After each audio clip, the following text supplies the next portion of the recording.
Le Niger exige le départ de l'ambassadeur français. Que se passe-t-il?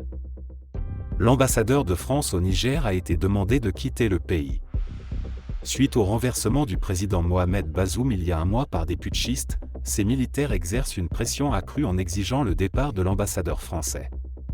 La junte qui est au pouvoir depuis le coup d'État du 26 juillet a ordonné le retrait de l'ambassadeur français à Niamey, Sylvain Ité, ce vendredi 25 août 2023. Les militaires ont donné un délai de 48 heures pour son départ du pays. Cela soulève la question d'un départ si rapide. Le ministère des Affaires étrangères du Niger a annoncé que, face au refus de l'ambassadeur de France à Niamey de participer à un entretien le vendredi et en raison d'autres actions du gouvernement français contraires aux intérêts du Niger, les autorités ont pris la décision de retirer leur agrément à M. Sylvain Ité. Elles lui ont également demandé de quitter le territoire nigérien dans les 48 heures.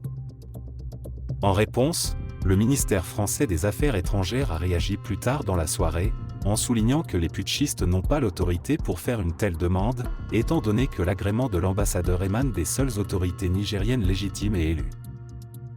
Il est à noter que le nouveau régime a accusé la France, en particulier, de chercher à intervenir militairement au Niger pour rétablir Mohamed Bazoum au pouvoir.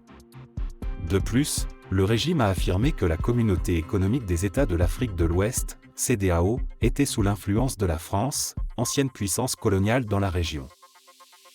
Jusqu'à récemment, la France avait déployé 1500 soldats au Niger pour soutenir le régime du président Bazoum dans sa lutte contre les groupes djihadistes qui ont déstabilisé le pays et une grande partie du Sahel pendant plusieurs années.